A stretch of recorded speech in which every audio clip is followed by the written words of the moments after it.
أعلنت لجنة التحقيق الروسية الأحد أنه تم التعرف على رفات جميع الركاب العشرة الذين كانوا على متن طائرة يفغيني بريغوجين التي تحطمت الأربعاء الماضي، مما يؤكد وفاة زعيم شركة فاغنر العسكرية الروسية الخاصة.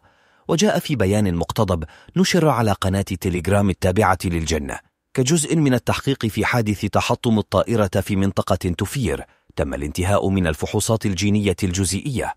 وأضاف البيان: وفقا للنتائج التي توصل إليها، تم التعرف على هويات جميع القتلى العشرة والذين تتوافق هوياتهم مع القائمة المذكورة على متن الرحلة. وكان قد تم إدراج اسم بريغوجين ضمن الركاب على متن الطائرة بحسب ما كانت قد أفادت السلطات الروسية.